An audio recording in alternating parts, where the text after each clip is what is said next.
warahmatullahi wabarakatuh. Om Swastiastu, Namo Buddhaya, Shalom, Salve, salam kebajikan. Yang saya hormati Bapak Ibu Dewan Juri, yang saya hormati Bapak Ibu Kepala Sekolah, yang saya hormati segenap panitia penyelenggara lomba, yang saya hormati Bapak Ibu guru pendamping, serta segenap peserta lomba bertutur setingkat SD Bukusok yang saya kasihi. Selamat pagi untuk kita semua. Selamat pagi. Apa kabarnya hari ini? Baik. Semoga semuanya dalam keadaan sehat. Perkenalkan, saya Cassandra Freya Dadung, sering disapa Freya. Kali ini saya akan bertutur cerita sebuah cerita rakyat asal daerah Kabupaten Manggarai versi Todo dengan judul Lokeng Gerang.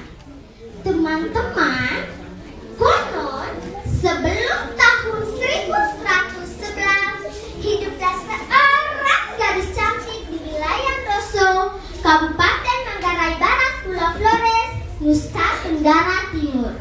Kecantikannya tak tertandingi hingga ia diincar oleh Raja Bima di Pulau Sumbawa, Raja Goa asal Sulawesi, dan Raja Todo di Manggarai.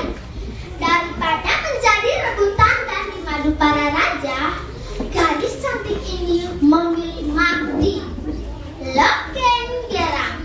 Demikian nama bidadari cantik yang dikenal masyarakat Manggarai di Pulau Flores dari generasi ke generasi.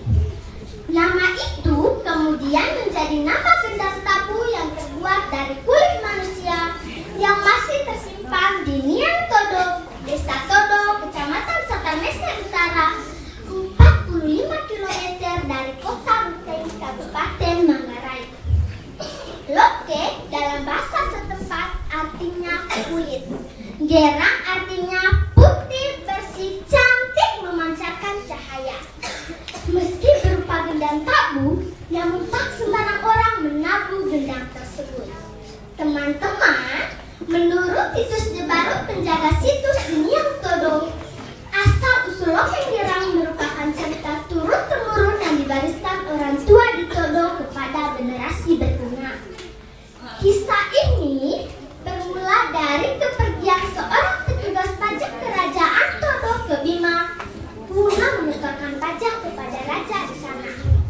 Ketika petugas pajak itu kembali ke Manggarai, seorang wanita yang diyakini keturunan India yang telah mengandung bayi perempuan diam-diam mengikuti petugas pajak itu.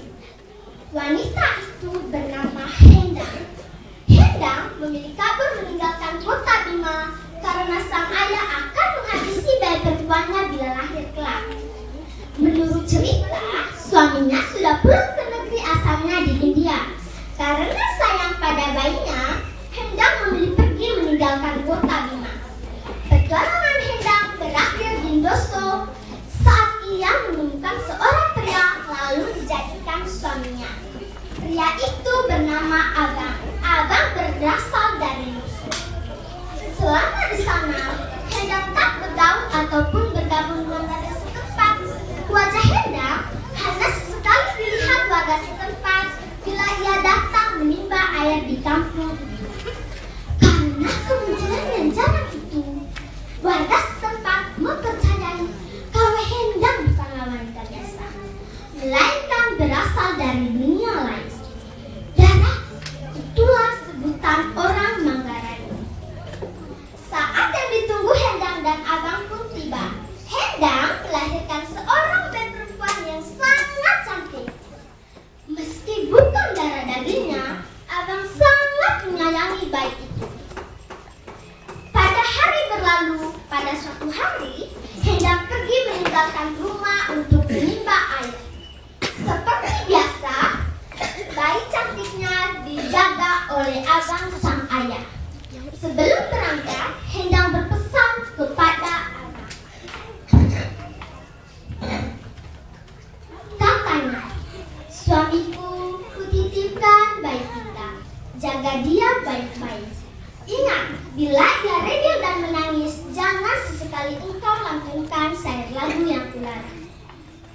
saja ia dan bujuklah dia, aku akan segera kembali. Baiklah Hendang, kata Abang. Teman-teman, belum lama Hendang pergi, bayi mungil itu menangis sejadi-jadinya. Abang mulai membujuk bayi. Namun sayangnya Abang tak berhasil. Hingga pada akhirnya Abang nekat melantunkan sayur lagu yang dilarang Hendang. Teman-teman, bak pernah beracun. Seketika bayi itu terdiam. Namun ternyata sayur larangan itu membawa malapetaka. Apa boleh buat, nasi sudah menjadi bubur. Hendang yang baru pulang menimba air sangat kecewa terhadap Abang. Karena beda dunia, seketika juga Hendang berubah menjadi seekor ular besar dan pergi meninggalkan Abang dan putrinya. Sejak saat itu, Abang berjanji untuk selalu menjaga dan menyayangi Lokeng Gerang. Ditinggal Hendang sang ibu, bayi mungil itu diasuh oleh Abang dan kakak tirinya yang merupakan anak dari istri pertama Abang. Hari berlalu dan tahun pun berganti. Bayi mungil itu tumbuh menjadi gadis cantik belia. Rambutnya terurai panjang, hidungnya mancung, dan yang paling unik teman-teman, kulit punggung dan perut Lokeng Gerang mampu memancarkan cahaya yang memancar ke langit sehingga dapat dilihat oleh 3 wilayah kerajaan, yaitu Kerajaan Bima, Kerajaan Goa, dan Kerajaan Turun. Keunikan itulah yang membuat gadis cantik itu dinamai Lokeng Gerang. Melihat hal itu, raja pun berlomba-lomba mengirim utusan untuk mencari tahu sumber cahaya itu. Hingga pada akhirnya, para utusan mengetahui bahwa cahaya itu berasal dari kulit punggung dan perut Lokeng Gerang. Raja pun memerintahkan masing-masing utusan untuk menemui Lokeng Gerang dan melamarnya untuk dijadikan istri atau permaisuri raja. Betapa kagetnya para utusan. Lokeng Gerang bukannya senang diperbutkan para raja, malah ia menolak semua pinangan itu. Akibat penolakan itu, Raja Bima mengancam untuk mengirim magic atau jangko dalam bahasa Manggarai yang berupa awan hitam yang menyelimuti seluruh wilayah Doso. Akibat penolakan itulah wilayah Doso yang sampai saat ini masih dipercayai penduduk setempat. Teman-teman, ternyata ancaman itu tak membuat si cantik Gerang takut. Ia tak menghiraukannya. Merasa kecewa dan dipermainkan, aksi Raja Bima tak berhenti sampai di situ. Ia mengirim utusan untuk menemui ayah dari Lokeng Gerang dan berpesan, "Hai Abang, Raja berpesan segera bunuh putrimu dan buatlah benda tabu dari kulit putrimu itu." Bercampur sedih dan rasa takut, Abang mengiyakan perintah sang raja. Namun dalam hati kecilnya, ia tak ingin melukai putrinya. Apalagi ia pernah berjanji untuk selalu menjaga dan menyayangi Lokeng Gerang. Berbagai upaya ia lakukan, mulai dari menyembelih kerbau dan kambing untuk diambil kulitnya untuk dijadikan gendang kambing. Namun sayangnya, gendang itu tak mengeluarkan suara dan cahaya yang memancar ke langit.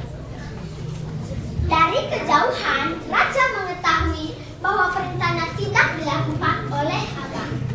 Untuk kedua kalinya, para utusan datang dengan pesan yang sama. Untuk kedua kalinya, Abang mengiyakan perintah sang raja. Namun, ia tetap berpegang teguh pada prinsip untuk tidak melukai putrinya. Hingga pada satu hari, ia berpura untuk mencari kutu di rambut putrinya. Diam-diam, ia mencabut beberapa helai rambut putrinya, lalu menyimpannya di dalam sebuah wadah. Pada malam hari, ia mengarahkan wadah itu ke langit. Namun sekali lagi, upayanya sia-sia. Wadah itu tak mengeluarkan suara dan cahaya yang memancar ke langit. Untuk ketiga kalinya, utusan raja datang dan mengancam dengan Abang mendengarkan perintah sang raja. Namun, ia tak ingin melukai putrinya. Abang sangat menyayangi putrinya.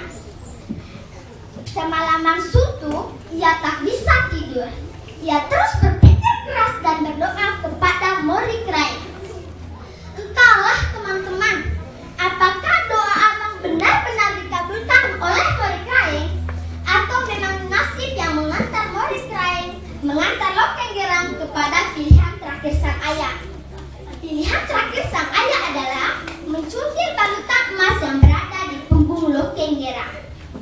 Namun, takdir berkata lain. Sekeluarnya balutan emas itu, Lokeng Gerang langsung meninggal dunia. Melihat hal itu, abang pun sedih dan menangis seruntuh-runtuhnya.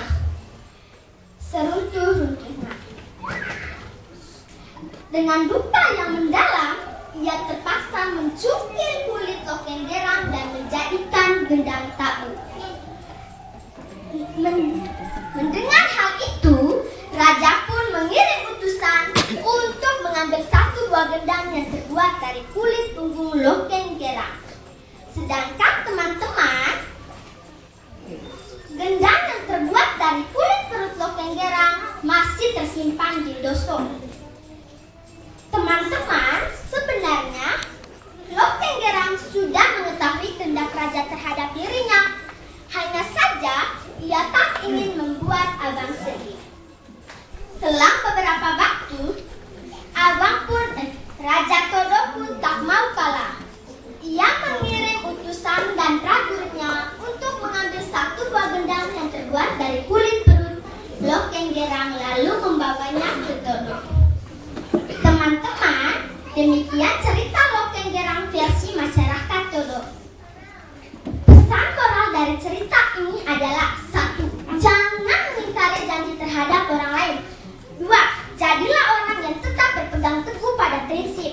3. Berusahalah untuk menjaga saudaramu dari berbagai hal buruk. Sore-sore jalan kaki. Sekian dan terima kasih.